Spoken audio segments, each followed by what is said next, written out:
Michael Prince here. Thanks for joining us. Today's live event is called Interiors with Intention. Again, my name is Michael Prince. I'm with Prince Properties Philadelphia, and joining me today is my very special guest, the founder of Consonate, global interior designer, Shana Francesca. Shana, welcome. Hi, it's good to Um, be here. I'm excited. Thanks so much for joining us this evening. Why don't we just start by why don't you tell us a little bit about who you are? My name is Shana Francesca. I'm an interior designer, founder and lead designer at Consonate, as Michael mentioned. And I've been a professional interior designer for 15 years. I grew up in this really difficult childhood, which led me to recognize the importance that physical space has in affecting us and setting the stage for the story of our life.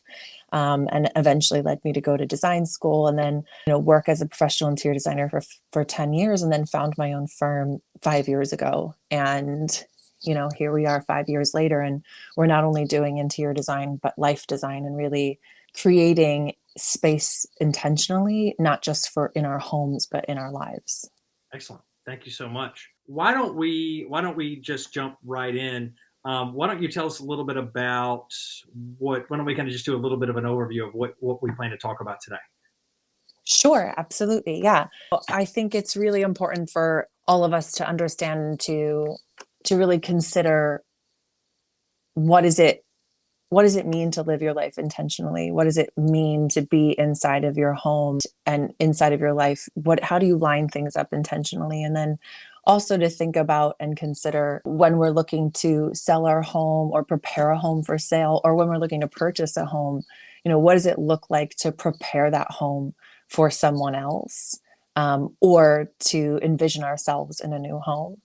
Um, and then really, what does it just look like to be more intentional in our lives in general? So if we're trying to go from spring is coming. So if we're just looking to maybe declutter, maybe do some spring cleaning, we have Yes. no intention to change our homes, but we want to maybe refresh our existing homes. Yes. Or if we are looking to maybe just have better use of the space. I don't know if you're going to use a word like feng shui, but that's a word that gets tossed around a lot in this Yeah. in this in this arena. And Yeah. also, if you are looking to list your home eventually, here in a month or two, maybe I heard somebody say, from going from cluttered to closed, right? Like Yeah.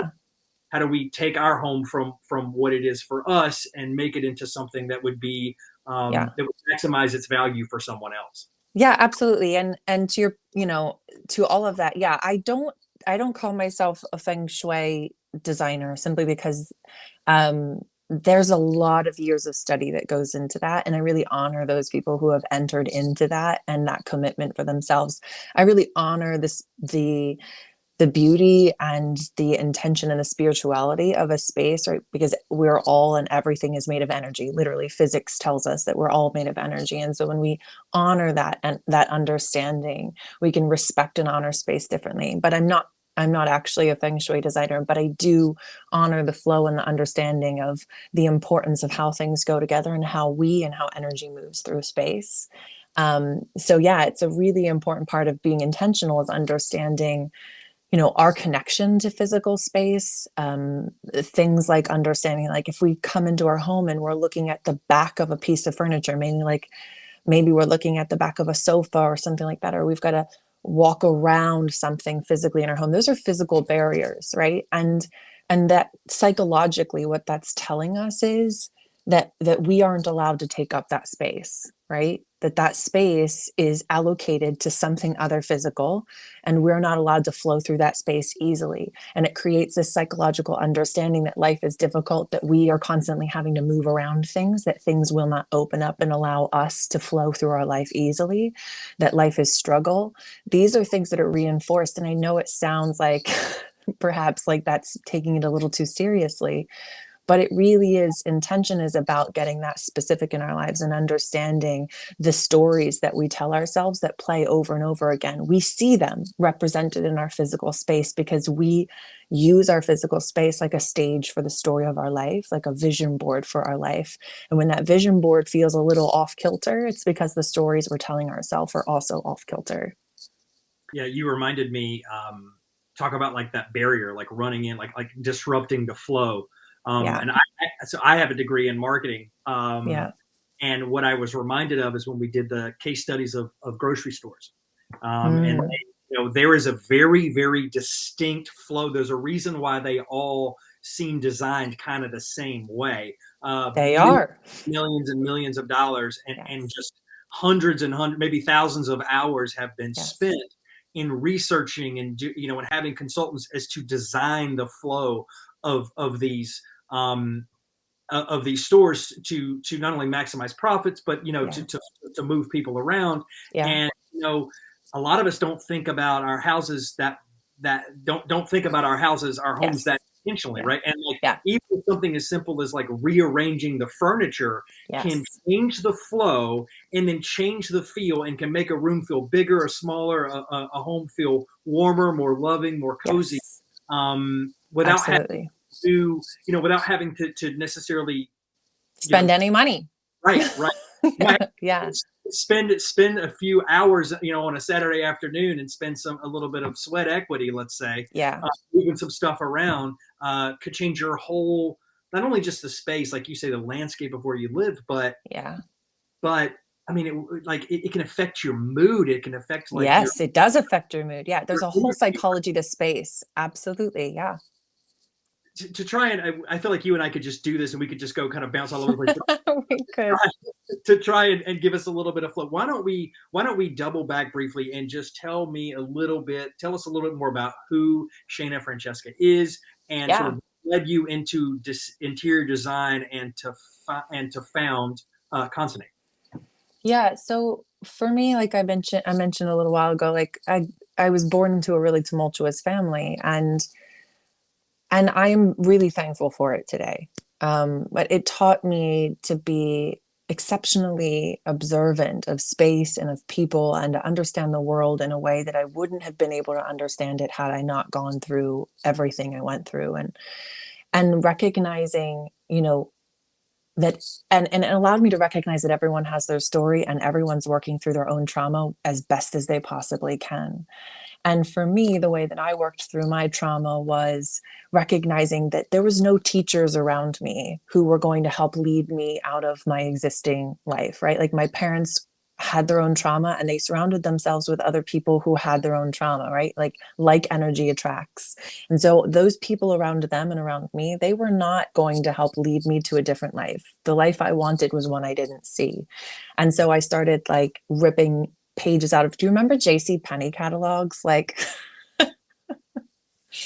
like the thick ones, the big old books. I And they remember the had like, right before, and I yes, would always be like the toys were always in the back, right? yes, like, and they would send them out like 3 times a year or 4 times a year every season. And I would page through this thing and I would circle every single thing. And then I would dog ear the pages that were part of this kind of vision for what I wanted my life to look like. And I would keep that catalog and I would page through it like almost nightly, like envisioning this imaginary life that I had formed from these pages. And I didn't know at the time what I was doing was vision boarding. And then I would go to the doctor's office with my parents. And, as a kid, you're sitting and waiting in the waiting room. And I would look through all these magazines and I would see all these incredible people with these incredible lives, or it looked that way, right? It's a photo. And I would slowly, quietly tear the pages out because they would yell at you if they caught you like tearing out the pages. But I needed those pages. Like I needed those pages to help me to envision a different life. And so I started pasting those up all over my walls, and all these inspirational quotes and all these things around me that really helped to remind me visually, like as a guidepost of like, this is who you're going to become. Right. And then, understanding that whenever those like really traumatic things would happen, I would rearrange all the furniture in my room and sometimes in the house. Um, I would just start moving things around. And And I now recognize that what I was doing was breaking away from my association of what was and setting the stage for new possibility.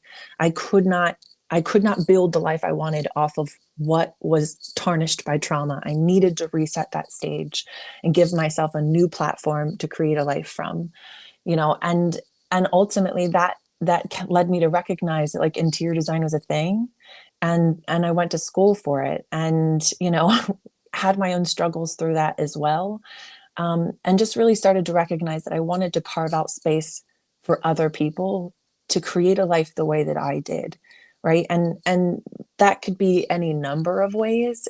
For some clients, we're just creating a beautiful home for them, but everybody has a story, and so I kind of get to be the keeper of my clients' stories.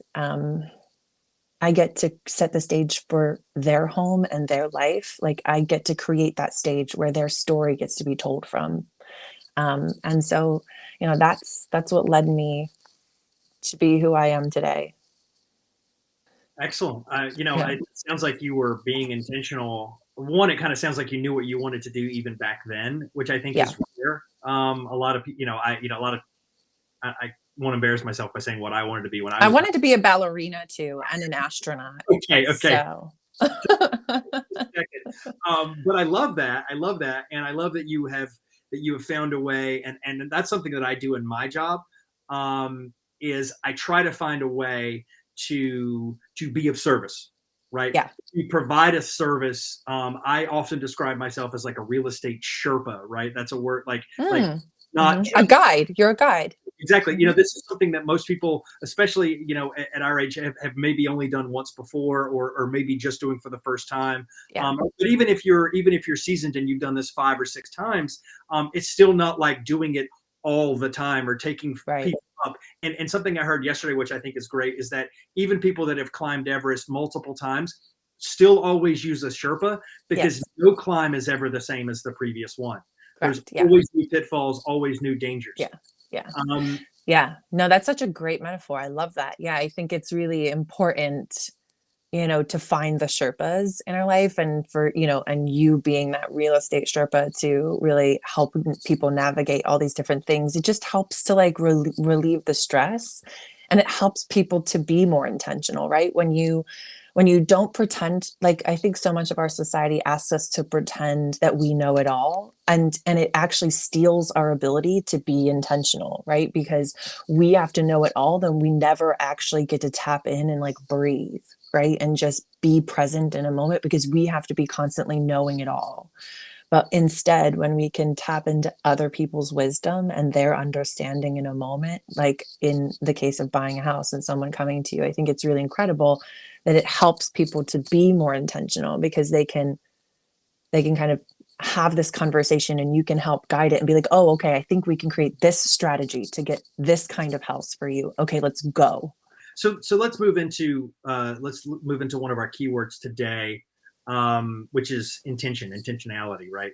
Sure. Um, so what effect? Let's start with the 30,000 foot view and maybe zoom in here, and Yeah. not necessarily about intentions where as it pertains to interior design or Yeah. furniture arranging. Let's talk about it from a broader scale. Like, what effect does intention have on our lives? And then maybe zoom in a little bit and just say on our homes in general. Yeah.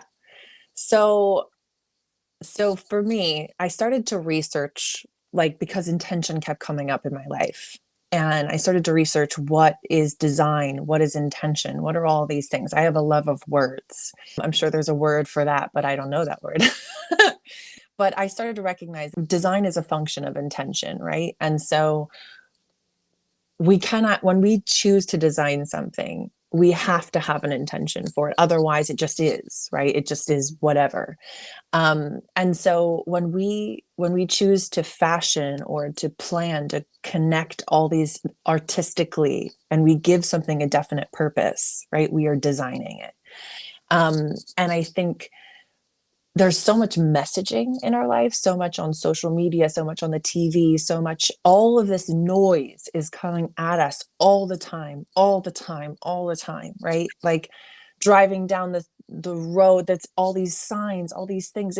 It's nearly impossible to not see it, right? And so, for me, really being intentional in designing my life has looked like examining everything I do and not doing more, right? But being more intentional about how I do it, right? And so intention looks like when I wake up in the morning, me like ignoring the siren call of my phone, right? Because it is a siren call. It's like the mermaid siren, like literally, like just singing this beautiful song, and she wants you to pay attention to her, and she's death and destruction, right? And so I don't touch my phone as best as I possibly can. Sometimes I fail miserably, but like I just push it aside and I'm like, no, I'm going to be intentional in this moment, and I'm going to ignore this siren call, and I'm going to start my day really intentionally, and I'm going to drink some water, and I'm going to meditate. And not only am I going to meditate, but I started getting even more intentional about that, and I have a meditation mat, and I have a candle that I keep by, and I keep my journal next to it so that I can write down what comes up for me.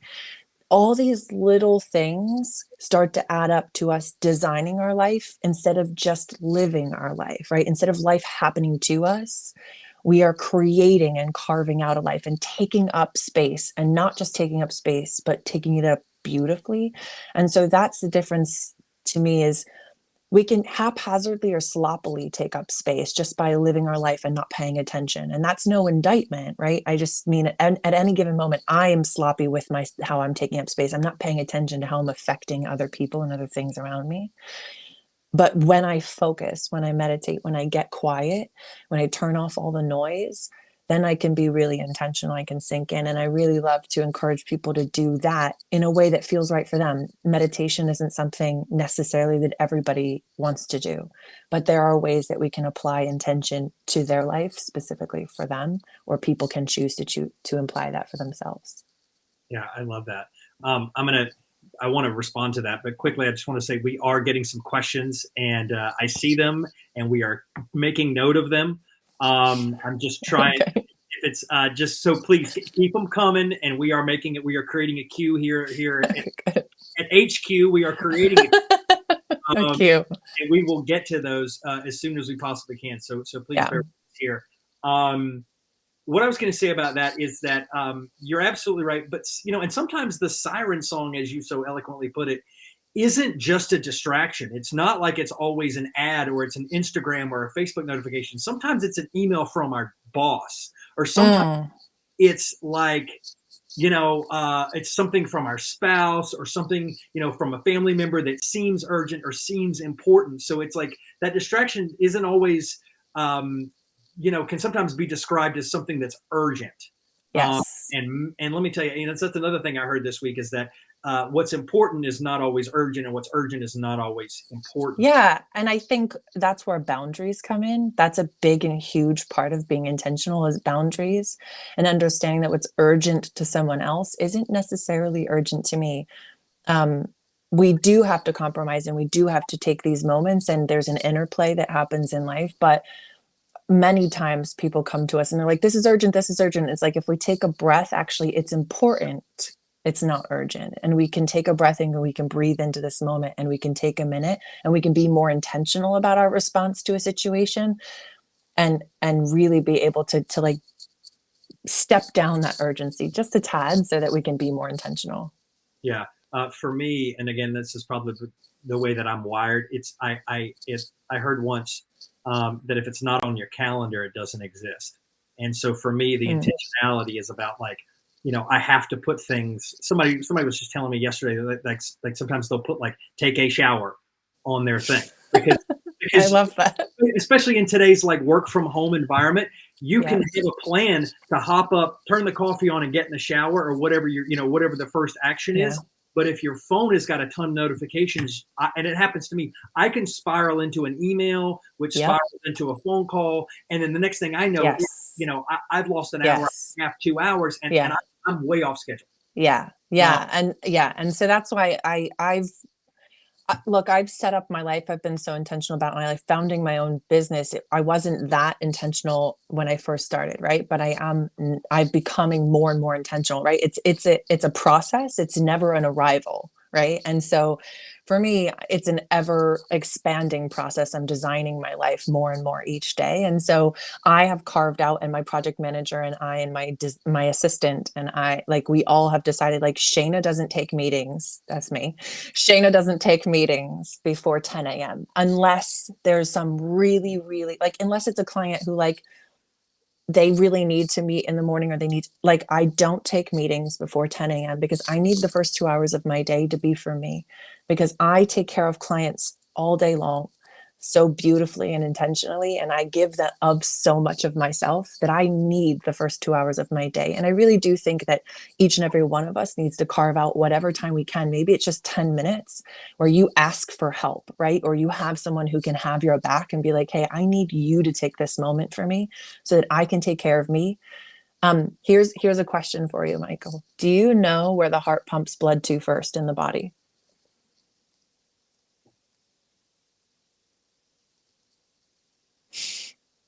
I thought it was like here, but not go there. The heart pumps blood to itself first. From one ventricle to the other. Correct. The heart cannot pump blood to the rest of the body if it does not take care of itself first, right? And so we have to remember that, is that we cannot take care of others unless we take care of ourselves. We will literally cease to exist if we do not take care of ourselves. And breathing is not enough, right? Because our body does that without our permission. And So that's we really, really need to take time to take care of ourselves so that we can take care of others really, really well. yeah. It reminds me of the pre-flight airline script, right? Like, put your mask on first before you take off. Yes, Yeah. exactly. You have to put your mask on first because you can't save the plane. If this was like some crazy like movie, you can't save the people on the plane if you can't breathe, right? Next, And so we have to breathe, and we have to live, and we have to live beautifully so that we can take care of others beautifully. next time we're going to have the prop department drop little mask Right? in this conversation. All right. So it's so obvious that you and I could go down this road and talk about Yeah. meditation and other things, but let's sort of, myself included, let's sort of bring this back to physical surroundings now. So, like, Yes. thinking about our physical surroundings, and kind of how you have designed Consonate to play a role in that, in creating interiors with intention. Yeah, absolutely. Yes. Consonate is, it's like become one of my favorite words. Not shockingly, it's what I rebranded my business to. So consonate actually means to arrange or blend together skillfully as parts or elements put together in a harmonious, precisely appropriate or elegant manner. It's actually a defunct word. It's a word that fell out of the lexicon in the 1600s. It came into the lexicon in the 1500s and fell out, and, like, oh, maybe I'm lying, I think it was the 1700s. Point is, we don't use it anymore, but it's a real word. And when I read it, I just fell in love with it because it's exactly what we do, and it's exactly how we do it every single day. We get more appropriate with how we are, in how we design and how we bring ourselves to the table with our clients. We get more precisely appropriate, more harmonious with our actions, and honoring the space that we create. So, for me, the way that I look at it is, when we enter our home, we should be able to take a breath, and I always know I've hit a hot button with a client, right? Like, a hot button, maybe a cold button. I've hit a good place when I'm talking with a client and I ask them a question, and all of a sudden I hear them do this. And I watch their body relax, right? Because I've brought up something that really means something to them, and they've relaxed into that moment. They feel seen and they feel heard, right? When our home is set up in a way that reflects who we are as a vision board for our life, when we feel truly connected to it, authentically connected to our home, we step in that front door and we breathe, right? Because we're safe now, right? We're cared for, we're seen. If we're not doing that in our own home, we got to make some changes, right? And it's not just us. When we live with other people, yes, now it's about dovetailing all those things together, which is something I love to do, because many times clients come to me, and oftentimes it's a couple, and one person is more dominant than the other in the conversation, and one person thinks that they're going to be represented, and the other person thinks they won't be represented at all. And I'm like, hold on, pause. We all get to be represented here, right? There's this push and pull, and I see one of the partners just like kind of wanting to be heard but not feeling like they have a right to be heard. And when we step back and we say everyone here matters and everyone needs to be seen, and we can figure out a way, that's my job, that's what I do, is for everyone to be heard and to be seen in their own home, right? Mm. It doesn't matter. um, it doesn't matter that he loves jewel tones and you love earth tones. Both can be represented in your home, right? And it doesn't matter if, she loves velvet and you love leather. We figure out how to make all of these things work together, no matter who you are. Even kids come in, and dogs, animals come in, everyone comes into the conversation, right? So I'm designing for everyone needs to be seen and heard, because we can't have this beautiful home and you've got giant dogs and they're jumping all over the furniture and you're like, oh my god, that white silk is never going to come clean again, right? Like, you know that's no way to live, right? We can't be living holding our breath all the time. We've got to be able to breathe, right? And be in our home and it be beautiful and resilient and lined up with who we are. And so that's a really important thing to recognize, and to recognize that, like, this is the last thing I'll say about this, but to recognize that we make the rules.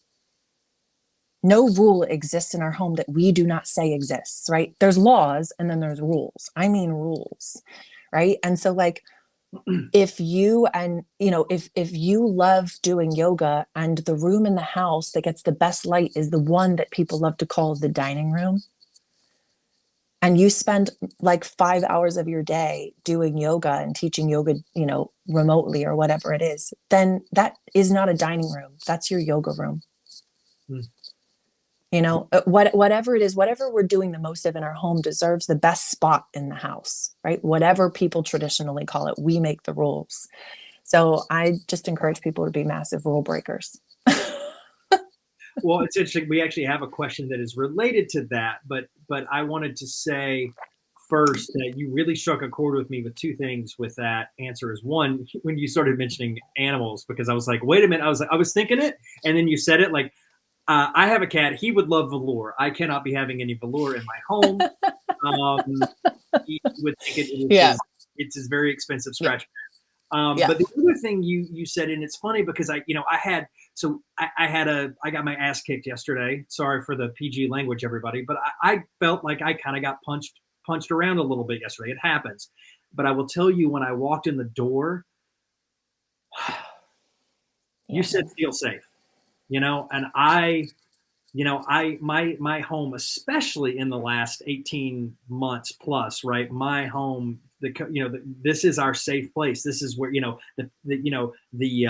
pandemic is not in our home. Yeah. The germs are not in our home. Yeah. We control who comes in and out of the front door. Yeah. And like, I can be in traffic and getting my butt kicked out there, and all the stuff that can happen to me. I can be getting rained on, like happened, was it Yeah. yesterday before, same type of thing. I get in here and it's, Yeah. Yeah. I Yeah. can really, There's a client I'm working with, and his husband passed away during the pandemic. And mm, we've had to go through the entire house, and really, it was a very tumultuous relationship they had. And so there was a lot around it. And so we had to go through and remove the deceased husband's possessions and do it really carefully and really beautifully and really consciously. And like things like padlocks off of doors, like this was a really difficult situation. And we're renovating the entire house a stage at a time, because we really need to give the homeowner, he needs a minute, right, to like process all that's happened over the last 15 years in his marriage. mm, And this past weekend we finished renovating the main bathroom that he uses all the time. Um, and he just cried and he hugged me when we walked in the room. He's like, I feel like I can like be in my home. mm. It's my home and I can feel present here. And it was just like, that we need to feel safe and present in our homes, and we have no idea how much that the beauty, like the what we see in our home actually affects us so dramatically. So Yeah. I love when people recognize that and they can feel that, because we feel it before we have words for it, right? And we definitely know that feeling. Yeah, I'm reminded there's a book which I'm sure you've heard of. A lot of our listeners have as well. The Body Tells the Story. And I would argue that also the home tells the Yeah, story, particularly in the example that you just mentioned. yeah, Um, wow, that's some pretty powerful and moving stuff. yeah, Um, to that end, all right, so let's zoom in another level here. To that point, yeah, you're talking about the renovation, that one of the renovations that you're working on right now. yeah, How do we infuse intention? How do we take this stuff that we've been talking about so far today, yeah, um, into a renovation of a home, into maybe selling a home or purchasing a home? Let's get into the nuts and bolts of it. yeah. Um, I No, actually want to like read. I want to read what, because I like just jotted some notes and I just want to read this. Um, I believe our homes are a vision board for our life. This is something I talk about all the time. In many ways, they are reflections of our beliefs about ourselves and our life. Things become more interesting when there are others who live with us. They want to and need to be reflected in those spaces as well. We all need to be and feel safe, seen, especially in our home. That's what we were just talking about. When it comes to selecting a new home, or even perhaps renovating an existing home, we want to look at the house as a canvas for what is possible, right? We have the opportunity to remove the barriers and obstacles to what could be by looking past what is and recognizing potential. When we are selling our current home, it is critical we remember that we are releasing that house. It has done all it was meant to do in serving us and our family. And now we want to make sure that others can find a connection with it instead. We want to remove personal photos, religious iconography, books or items that point to specific political or religious views, and polarizing or graphic art. We want to limit controversial colors such as red, and we want to clarify and clear out that which makes it personal to us, so that we can so that others can imagine what will make it personal for them, right? And I think it's really important that we just remember that when we're looking to buy a home too, and I'm sure this is something that you go through with your clients, a lot of times I like to think about things, because I do this with my clients, but just not when they're buying a home or selling a home. I do this with clients when it comes to a project, right? We, rather than stack ranking things as far as what we want or don't want, or the importance of things, if we classify them by colors, right? Like play a little bit of red light, green light, yellow light. And so like green things are things, especially when it comes to couples, right? Or a family. Like the green things are the absolute must-haves. The yellow things are the things that we would like to have but aren't deal breakers if the home doesn't have it. The orange things are the things it's not a deal breaker if it does have it, but we don't want it, right? And the red things are the absolute no's. And so if we can classify things by color rather than stack ranking them, it can help, especially when you're making a decision as a couple. It can help it not to feel like this person's agenda is taking priority over ours, right? That they're equal in that category, right?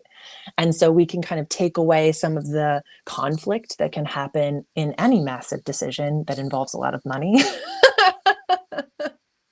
And it can really help us to make better decisions. And, just like I said, when it's about imagining this new canvas for your life and this new canvas for your story, and or creating your current home as a canvas for someone else's story. When we remember that, we can take a breath and we can let it not be a stressful time. We can work with someone like you, a real estate Sherpa, who can help guide us through that process. Or if you're renovating, someone like myself who can help guide you through that process and take away. There's so much that we don't know, right? And so when we tap into someone else's expertise, we suddenly find a whole list of things that we didn't know were possible. And so I think it's really important to enlist the help of a professional, but not just any professional. It has to be a professional who you feel seen and heard by. right? Mhm. They connect with you. It's like dating. You've got to keep going until you find the one that really clicks with you, and really sees you and understands you and your project, your home, whatever it is. You've got to keep going until you find the right one. Yeah, yeah. And so to your point, first of all, I learned something there, and I don't know about anybody else that's watching, but I've got to incorporate this green, yellow, orange, red into to use that with my buyers. I think that's great. Um, but to your point, I've had people say, "Gosh, I didn't even think about that as something that's important." Right? Yeah. Just one short example, and then I know we're getting to the Q&A session here. Yeah. Whenever I show a home to someone, typically it's kitchens and bathrooms. That's what you hear, right? That's what Yeah. sells. Like, look at the top. Meanwhile, I'm in the basement and I'm looking at the floor joists for termite damage. I'm trying to find. Yes. I want to find out how old the furnace is. Like The roof. yeah, This, yeah. I'm over there scratching the water line with my car key to see if Yeah. it's like copper or lead. What Yeah. I'm looking for are the not so sexy things Yeah. that could be Yeah. potential pitfalls later. Yeah. Be like, guys, this is solid. You don't have to worry about this. You're going to have hot water and heat, and the roof is not going to, your ceiling's not going to be raining on you for quite some time. Like, Yeah. take it. Lifting up the area rugs, especially in a basement, if there's any carpet, like those things, you're like, let Looking me for peel that water baby back. lines, looking for Yeah. water lines along the wall, especially here in this area. Yeah. Yeah. So, you got some time for some questions? Yeah. Absolutely. Go for it. Okay, cool. First, I want to. I know that I'm gonna rapid fire you something really quickly. Okay. So, like, let's get real specific with, like, you walk in the front door, you've got your house, right? Like, are there any absolute do's and don'ts for, like, arranging the furniture? Like, something just as simple as, like, you should never do this, you should always do this. For example, I know one of them is, like, when you open, like, you're never, correct me where I'm wrong. I've Sure. always heard that when you open the bedroom door, you're not supposed to see, like, the head of the bed. You can see the foot of the bed, but you're not necessarily. I don't know. People don't tend to want to do that. They don't want to be able to, like, look down the hall while they're laying in bed. I don't know. Well, I mean, here's the reality. Always and never apply to a whole lot of normal people, and I've never met a normal person. Not one, right? Always and never are things I never, haha, never used. Right? So it just depends on who you are, right? Maybe you've got an escape artist as a 3-year-old and you need your headboard to face down the hallway, right? So that you can see that little tyke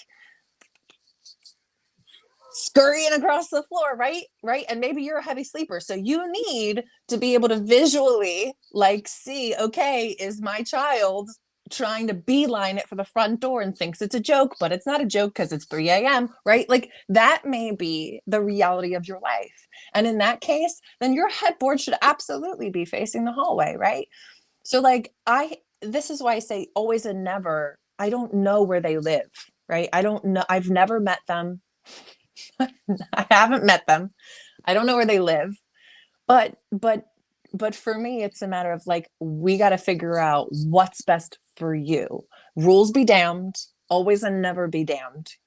It's about you and only you. I don't care what your neighbor thinks, your mama thinks, your kids. Like, I don't. If this is your room, if this is your bedroom, we've got to set it up so that what you want, what you need, is addressed, specifically tailored to you. Rules be damned. Okay. All right. Um, so we have our first question actually comes from another real estate agent. Okay, great. I'm not going to mention his or her name because this is my rodeo. Anyway, Whoever you are, hit me up. no, Just, no. But this is a great question. So the question here says, I'm interested in color usage. I'm a big fan of color. me too.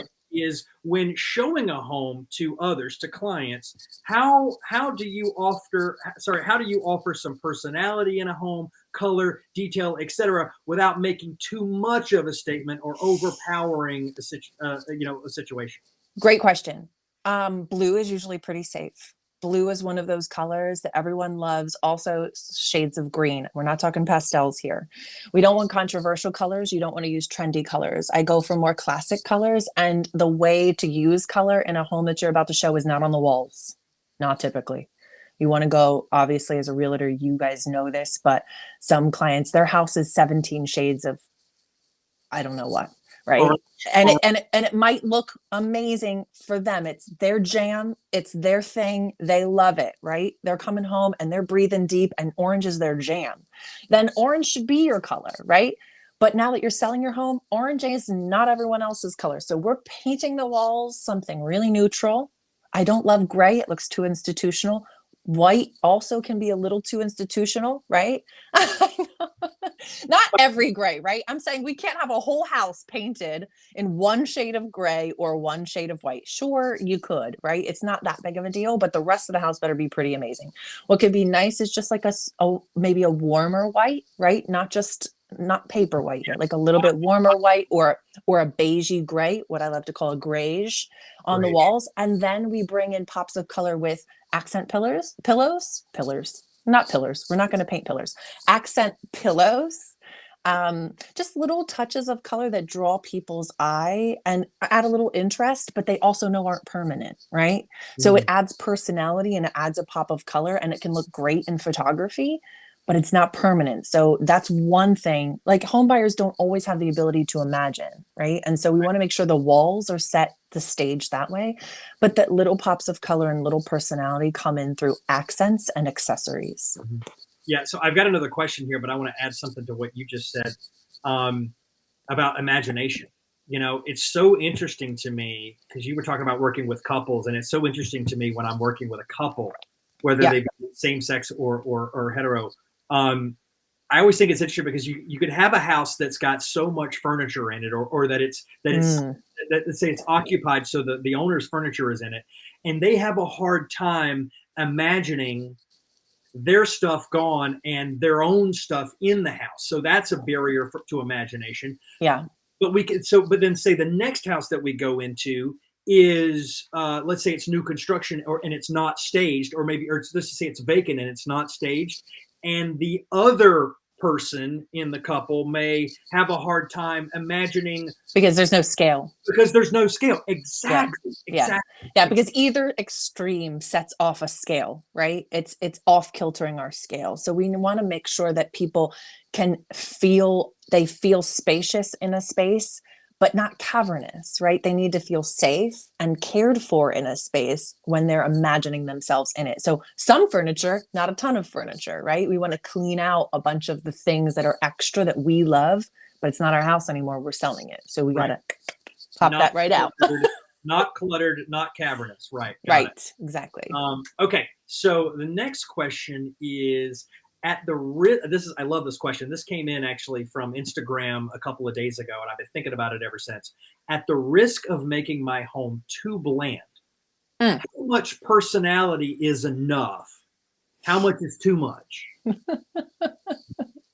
I What do love this question. I would really like to meet this person. Whoever wrote this question, please message me because I find people fascinating. And I love that you asked this question because your home is probably fascinating and I would really love to see it.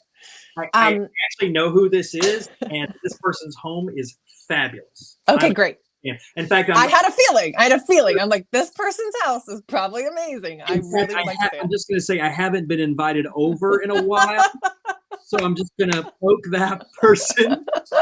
Okay, sorry, go ahead. So I think, you know, it's our home. It's our home. And as long as it's facilitating what we want to do in our lives and it feels like home for us, then have at it. It's your home, right? And as long as everyone who lives there feels represented and connected to that space, then have at it, right? There is a point where it becomes like hoarderish and cluttery, right? But I've even seen people's oh gosh, we have a family friend growing up and she unfortunately passed away a couple of years ago, but her name is Marlies. And Her and her husband was a foreign dignitary. And she has shelving all through her house full of stuff, like tchotchkes from all over the world. Love that word.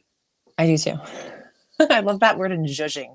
Zhuzhing is one of my favorites, although I didn't know how to spell it until like 3 weeks ago. No clue.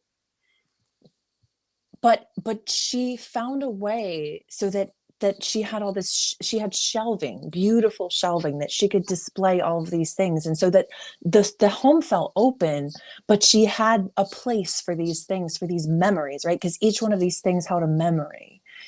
And so I think we can find ways to infuse a ton of personality into our home, and it doesn't have to be cluttered, and it doesn't have to be overwhelming, and we can still love it as a space to entertain and to have lots of people, or to have no one. We don't want people. Whatever it is that you want, you can find. There's always a balance, right? There's no such, there's so many false dichotomies in our world. It's like it's either this or it's this. No, it's not, right? There's a hell of a lot of color range in between this and that, between white and black, right? There's millions of shades of gray between there.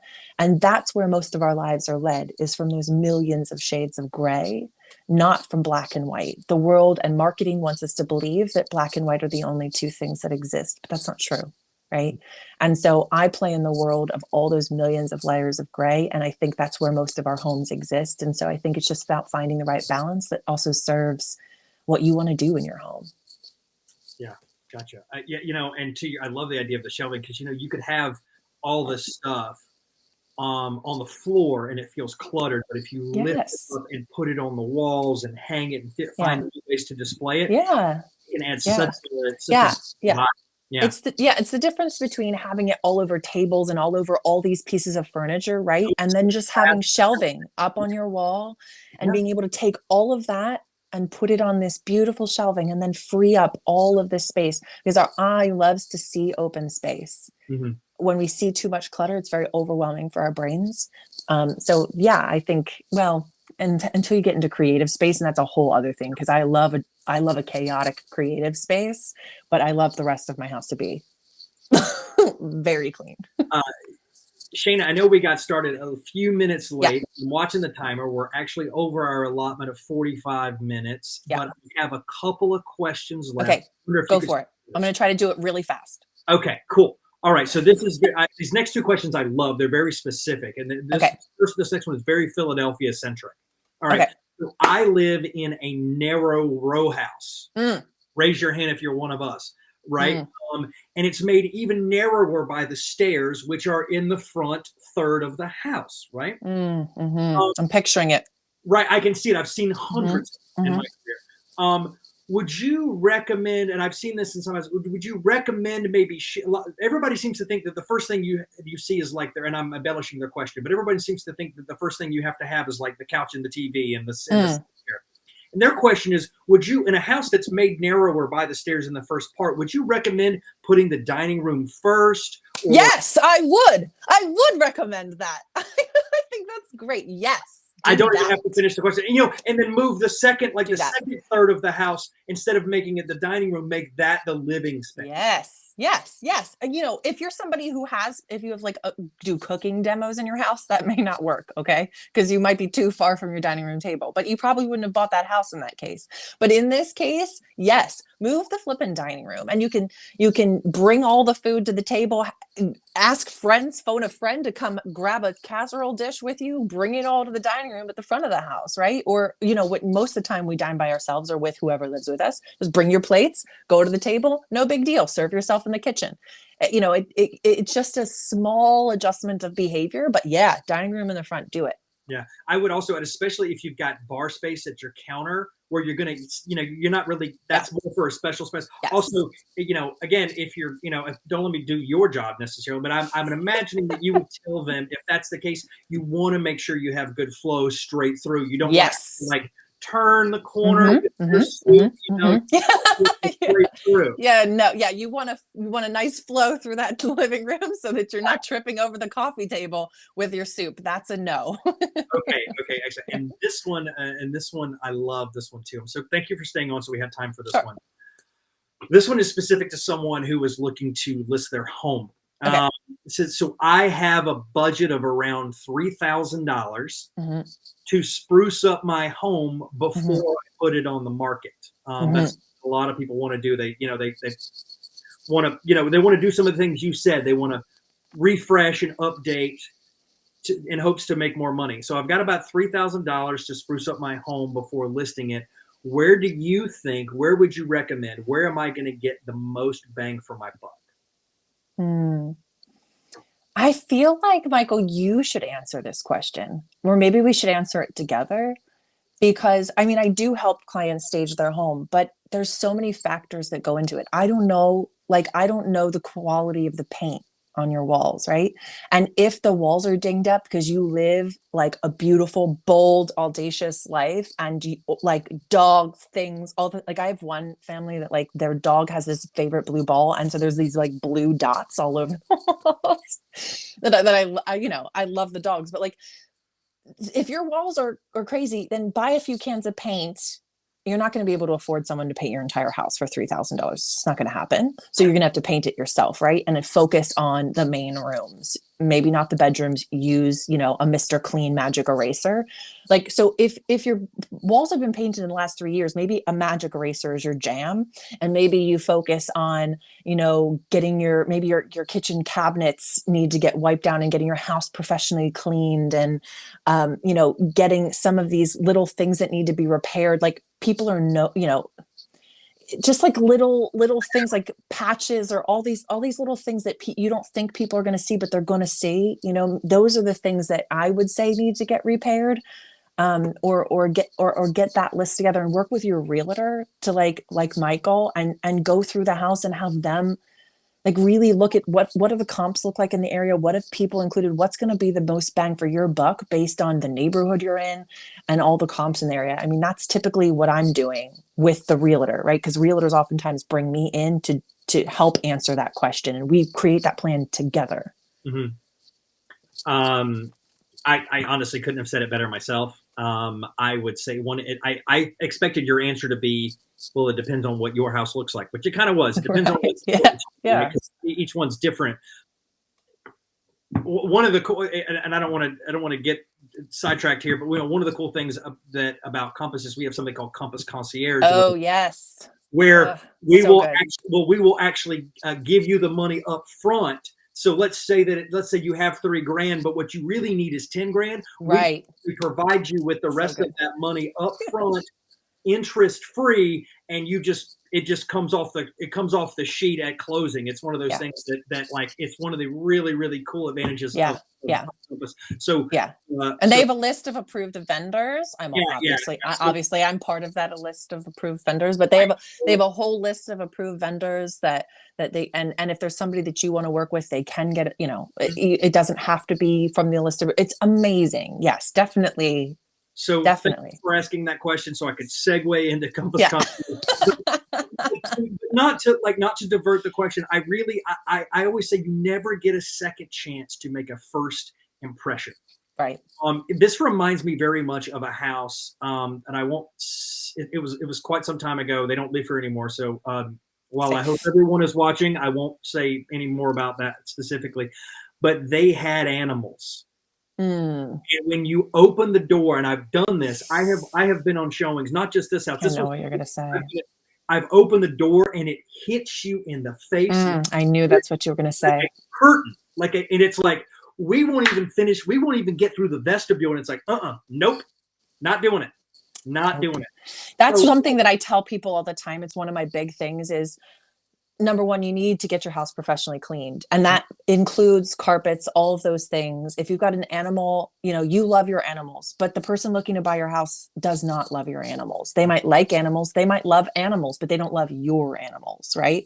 And they don't love the smell your animals are going to leave behind. So you need to have them in doggy daycare, and you need to have someone come in and professionally clean your house.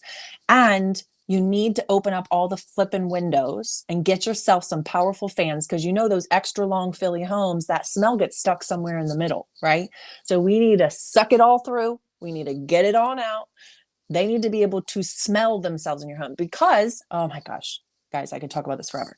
Scent is our strongest connection to memory and to emotion, right? And people need to feel emotionally connected to a home before they're going to buy it. It's like saying yes to the dress, right? It's saying yes to the home, right? We need to feel that emotional connection. Like people need to almost feel themselves crying and imagining themselves in your home. They cannot do that if they're crying from the smell of your animals, right? Like, let's just be real, peeps. Like, air it out. Let's air it out. They cannot cry tears of joy if they are crying from the stench of. I love it. Correct. I mean, that It's just not seems like possible. such a wonderful place to wrap this up. I really appreciate it. Yeah. So I've had people clean the car. And so in this particular listing, we repainted. We cleaned the Got to carpet. use kills. If Fido has, so I think we cleaned the carpet and then we realized it didn't come out, and then I think we actually replaced Wrap it up. Yep. Yeah. And then if you go over budget again, you talk to me about applying for Compass Concierge. It's really, really fast and easy. But the basics are those type of things. I paint the front door. Oh my God, yes. Paint the front door. Or depends on your front door. Or like also maybe sand it a little bit too. You know what I mean? Like, yeah. Get all the bumpies. I hate drip marks. If you're not good at painting, phone a friend who is, or like, watch some YouTube videos that make sure the drips aren't happening. Because if you fresh paint it and then there's drip marks all over it, people are going to wonder what else is going on inside your house, right? Like, got to do it well. My final point on this is something that will not cost you any money. Again, this is just sweat equity. As particularly if you do not have a finished basement, get down there, spend an evening or two or a weekend and tidy it up, clean it, sweep it, arrange sweep the walls. If you use storage, I have a what do you call the industrial thing? A shop vac down there. Yes. And that I like at the when I do my spring cleaning, which is usually in January, I get this thing that I'm going to clean the house. I go up and I hit the cobwebs. I get the little bit of brick that trickles down. Yeah, you don't want somebody walking through and their face getting with the spider web. That's a no. I got to tell you, so many times I have been in a home where it is beautiful from the floor up, but we open the basement and it smells dingy. It smells damp. It's not well lit. Yeah. And it feels like a dungeon. And the dehumidifier does wonders, and you don't even have to have it connected to a drain. That you can have it so that you physically can empty it yourself. Yeah. And if you're looking to sell your house, that's $300. That will be a lifesaver because it'll remove that smell. And people don't like that smell. They assume that smell means mold, which means they're not buying your house. And I will tell you, if it feels like a dungeon, the more sensitive buyers out there, a couple, promise you one of them is going to be more sensitive than the other. They're going to be like, nope. Yeah. Put a lamp down there. If you don't have lighting in the ceiling, whatever it is, make sure that they're on. Make sure that buyers aren't going down there scared for their lives because people are afraid of the dark. P.S. People, like, I'm afraid of the dark. Okay. So like, if I go down to somewhere and I'm like, okay, get me out of here. Hollywood has made billions off of fear of the dark. Afraid of a dark, dingy. And it worked. Literally. Right. So that's another one that might not cost you a whole lot of money, but you'd be surprised. It's hard to quantify how much that could actually cost you. Right. Yes. Because of how many people are like, nope, and you never see. It's not like they offer you $5,000 less. You just never get. No, they did. Yeah. They're like, no, I don't want to deal with it. Whatever's down there, I don't want to deal with it. Yeah. Totally. So thank you so very much. I really enjoyed that. I hope you have too, and I hope those of you out there that have logged in and joined us have really enjoyed it. I will give you. I will shut up now, and I will give you the final say. Shana, thank you so much. Yeah, no, I just want to say thank you, Michael, and thank you for everybody who's watching. We clearly both love what we do. And, I think, I hope that whoever's been here has found a way or found an inspiration to be more intentional with their life and their home.